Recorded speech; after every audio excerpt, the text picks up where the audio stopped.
returning for just the last one. And I mentioned before that this is a man, he went through flight training too. And I remember when you went through all that flight training. He's also, I remember something very vividly. I worked for an insurance company that handled automobile accidents. And William is the only person that I knew that would wear a helmet driving inside his car. Again, it's not Bill Persinger, it's William Persinger. Help me welcome William. Come on up here.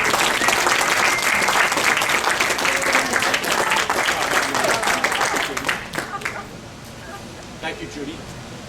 First, I want to congratulate all past and present members of Virginia Beach Toastmasters for making this a great club, for keeping it growing for so many years. I also want to congratulate and thank all the past and present club officers who really helped this club grow. Because normally in Toastmasters, a club only lasts about 7 or 9 years before it dies. That's what the average lifestyle. And this club is 5 times the age of a normal Toastmasters club. So I want to thank everybody for your participation all over the years and for participating in the Virginia Beach Toastmasters Club. So we're making it to 50 years. Hopefully, if you all keep participating and get your friends and children involved, we'll be celebrating the 100th anniversary 50 years from now. Don't keep it around. I started off Toastmasters,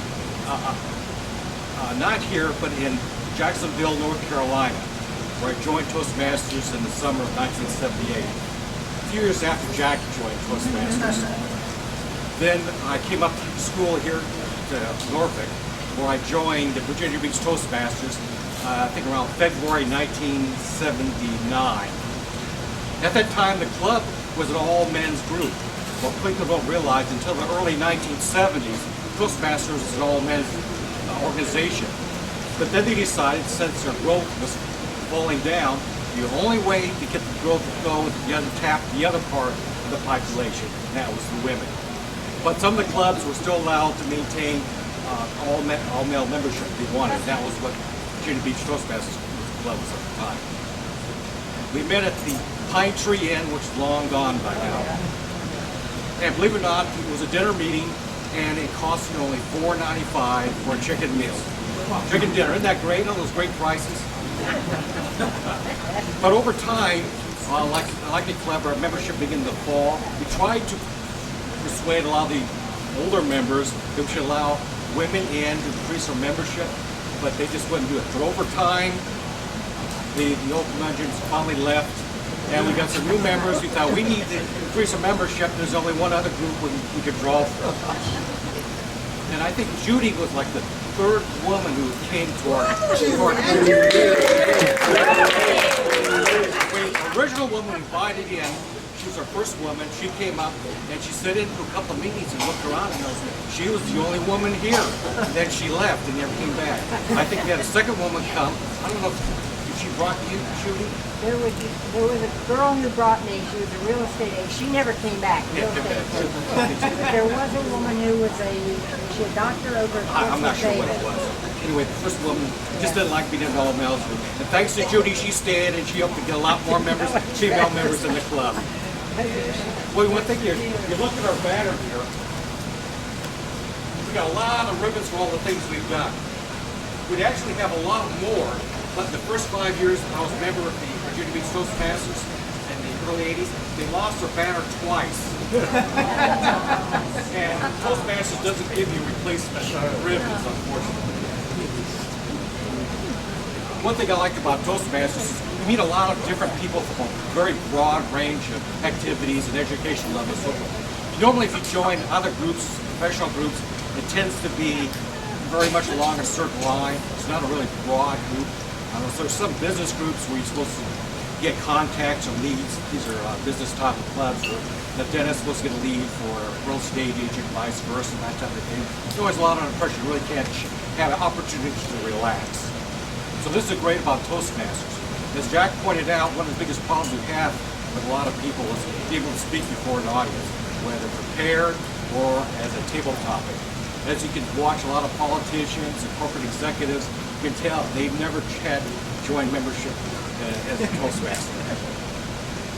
We have seen a lot of members come in that weren't too good at speaking, but after they completed the basic program, they were very good speakers. They could finally get up, give their presentation. They might have not have been a Zig Ziglar, but they could get up and give an entertaining presentation or answer table topics. One thing I think comes to my mind over time is I remember one time we were at a District 66 conference. There was a contest, and I remember our Ed Sykes was the judging chairman. And he thought, I think it was the last minute he was asked to do it. Now, being a judge is pretty easy for a district contest. You just make sure all the judges make the votes, collect them. You just count up the number, then you hand out the award. But after we collected the ballots, two persons came up to the chief judge, Sykes, and said, one of the speakers is a plagiarist. And I've added a little complications to the contest. You know, Ed handled it very calmly, like he does all the professional activities. Behind his eyes, I could see, what the hell did I get myself into?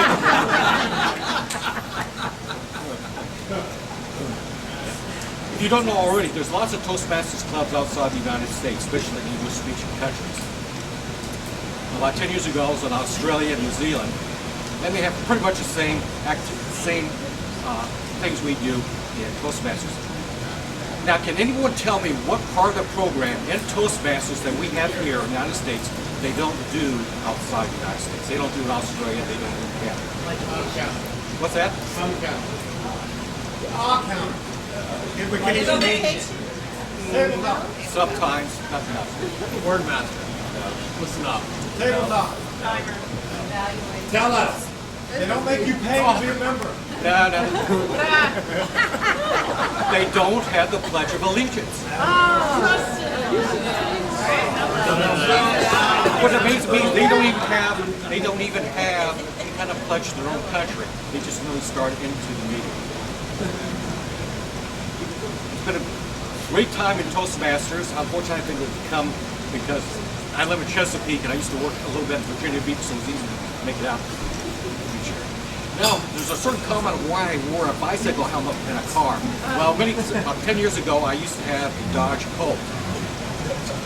It only has a seatbelt. It didn't have a bag there. And unfortunately, at the time when I was driving from my house down Johnstown Road, I don't know, people are not familiar with it. It's a two-lane road, and there are a lot of housing developments that go onto this road. And it was very common at the time for driving down the road. If you look all the way ahead of me, or all the way behind me, there'd be no cars. No cars at all, as far as you can see down. Yet the car right in front of me would insist on pulling right out on me. So that's why I wore the safety helmet, because someone had so many near misses for cars. But now I've updated myself, so I now have a Toyota with a seatbelt and a airbag. So I don't need to wear my helmet anymore. So I want to thank everybody for coming tonight. I hope everybody will participate in Toastmasters because this is really a great organization. As Jackson mentioned before, you learn a lot of things, meet a lot of interesting people, and I hope that we have our 75th and 100th anniversary with all the members and club officers as they work hard to keep the club going. This is a great honor to speak on the 50th anniversary.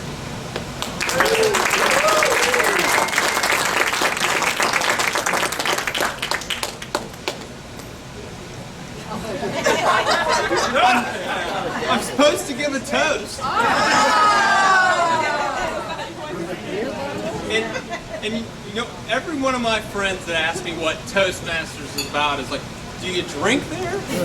Because if so, I'm in. But it says a lot about who I hang out with. But long story short, this has been a great event. I'm glad that everyone can make it. I'm proud to have made it 8 years with the club, and I hope to make another 10, 8, 20, something like that. Thank you all for showing up, and here's to the 50th anniversary of Club 3267.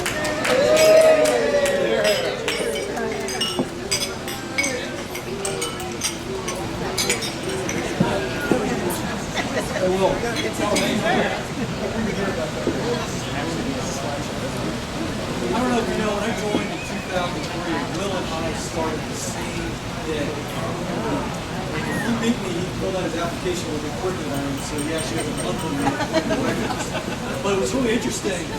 There's two people here, actually three people I'd like to recognize. When I came to Virginia Beach in 2003, I was a Rotarian, and I called a couple Rotarian clubs to renew my membership. The one club I called, the guy that was on the number to call was dead. The next guy had quit the club 4 years ago. He says, I don't know who you should call. And then I thought, wow, this is really great. So what other organizations are there? So I saw this Toastmasters right below it in the beacon, and there was two names on there. One was Ed Sykes, and the other one was Nancy Parker. I don't even know if Nancy remembers it, but I called her number, and then I called Ed's number. And within 20 minutes, they both called me back. I had no way to join. We had nothing to do. Ed actually talked to me for 20 minutes on the phone, and then right when I came to the meeting, I first got introduced by Ed to the group. And the first person he introduced me to was Judy Pascal, who was my mentor in the club. So those three people, I thank you, and this is a wonderful group. Glad everybody could come tonight and enjoy.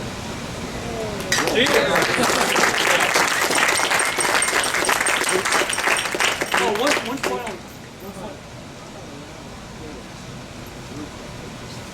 Yes, we do want to make a special note for Will got us the location tonight, and Darlene, where's Darlene? Right there. Oh, Darlene, great. If it really wasn't for her, this event wouldn't have happened, so please stand up.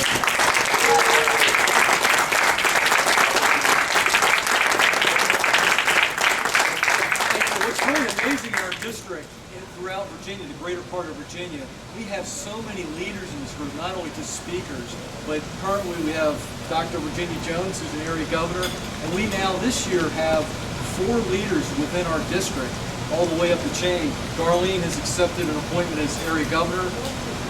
Eureka, stand up. Eureka is our division governor, so she had been elected on that. And Jessica as area governor. I'm moving up as well. We have four people within 126 clubs that are in the upper leadership of the district. So if you need any pull within the district, we have it here. So glad everybody could come out. Let's have some fun. Right.